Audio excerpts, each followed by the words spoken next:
Brangūs Mėnulio radijo klausytojai, paseksiu jums pasaką apie katiną Nietą ir pelytę Dzindzilytę. Buvo kartą ąžuolas, o ant jo šakų daug šakelių, o ant tų šakelių gausybė žalių lapelių, o tarp tų lapelių slėpėsi namelis. Ne bet koks, o katino Nieto namelis. Katinas Nietas buvo nedidelis rainas kačiukas, turėjo ūsus, mamą, tėtį ir geriausią draugę pasaulyje pelytę Dzindzilytę.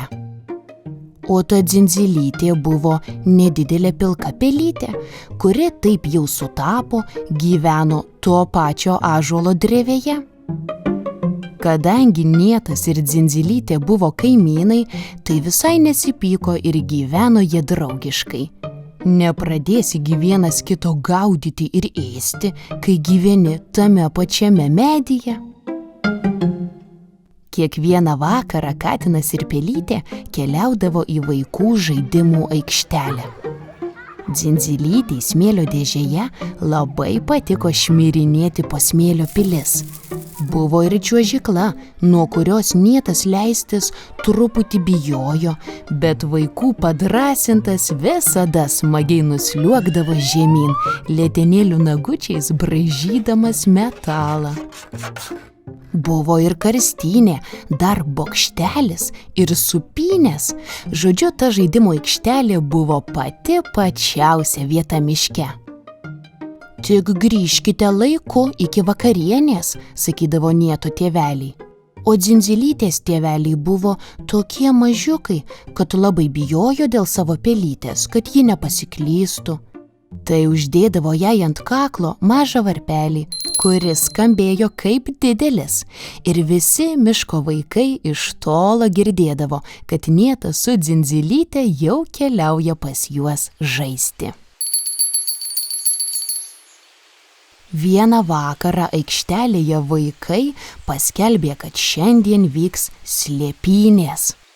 Tas, kas geriausiai pasislėps ir niekas jo nesuras, taps nugalėtoju. Dzindzilytė palindo po kastuvėliu smėlio dėžėje, bet vaikai ją greit surado, nes visi girdėjo, kur nuskambsėjo jos varpelis. Tada pelytė sugalvojo gudriau, užlindo už čiuožyklos. Vaikai šįkart ilgai ieškojo, nes po čiuožykla ne visi galėjo palysti. Bet galiausiai surado, nes juk visi girdėjo, kur nuskambsėjo pelytės varpelis. Katinas Nietas Dzindzilytei ir sako: klausyk, drauguže, tu niekada nelaimėsi slėpynių, jei žaisi su tuo savo varpeliu. Tai nukask man jį, prašo Dzindzilytė. O Nietas ėmė ir nukando, padėjo varpelį prie smėlio dėžės ir sako: na dabar tai jau niekas tavęs neišgirs. Žinai, eime pasislėpti kur nors labai slaptai, kad niekas mūsų nesurastų. Ir Nietas su Dzindzilyte, kol kažkas susimerkę skaičiavo, nusėlino toliau už aikštelės.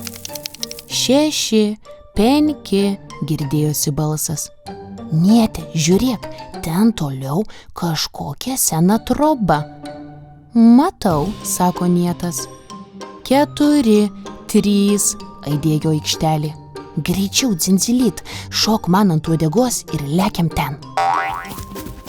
2, 1, sušuko balsas, ir kaip tik tuo metu Dzindzilytė ir Nietas pro išmuštą langą iššoko į trobą.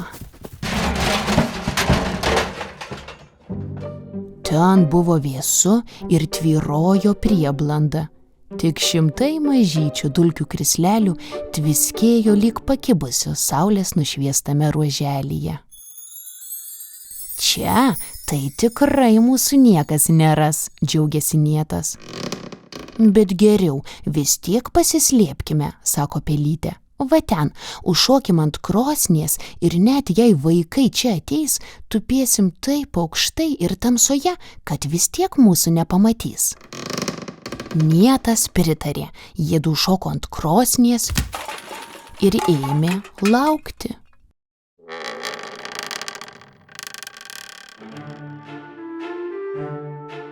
O ko mes laukiam? Po 5 minučių klausė Dzindzilytė. Na, mes laukiam, kol mus kažkas suras, sako Nietas. Bet mes juk nenorime, kad mus surastų, nesupranta Pelytė. Na taip, teisingai tu sakai, pakraipo ūsus katinas. Tada mes laukiame, kol mūsų niekas nesuras. Jie laukė, kol jų niekas nesuras dar 5 minutes. Tada dar 5, o kai praėjo dar 5, Nietas ir sako: Žinai, Dzindzilyt, man rodos, mes jau laimėjom slėpynes. Gal išeikim tyliai į lauką pasižiūrėti? Gal ir išeikim, sako Pelytė, nes man jau pilvukas gurgia. Ir aš pieno norėčiau, sumiauksi katinas. Jiedu nušoko nuo krosnies, iškiūtino į kiemą, o lauke tamsu. Ojei, nejau sutemo.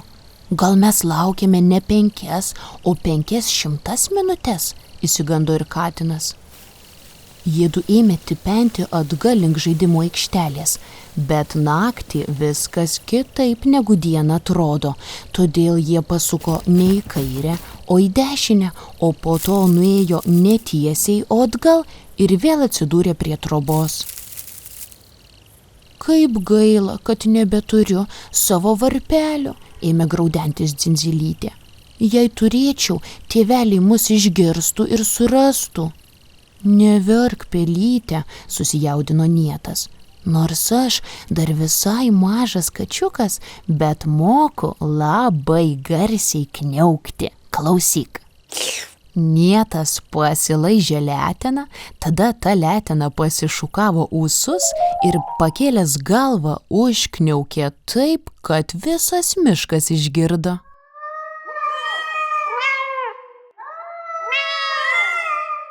Pelytei teko net ausis susikimšti, juk ji visai šalia stovėjo. Ir po minutėlės Nieto kniaukimo iš tamsos prie jų pribėgo visi 4 tėveliai. Mažučiai, jūs gyvi, Dzindzilyte, kodėl nusiėmei varpelį? Ar nesušalot? Kurgi jūs buvot? Ar neišalkot? Tėvai, kai taip atsitinka, visada turi milijoną klausimų. Bet atsakymus į tuos klausimus jūs ir patys, mieli klausytojai, labai gerai žinote. O aš žinau tik tiek, kad Pelytė daugiau niekada nebenusiėmė savo varpelio. Ir visai neliūdėdavo, kai žaidžiant slėpynių, kas nors ją surasdavo. Šios pasakos pageidavo mūsų klausytoja Olivija, kuri pati sugalvojo veikėjų vardus. Labai jai dėkojame.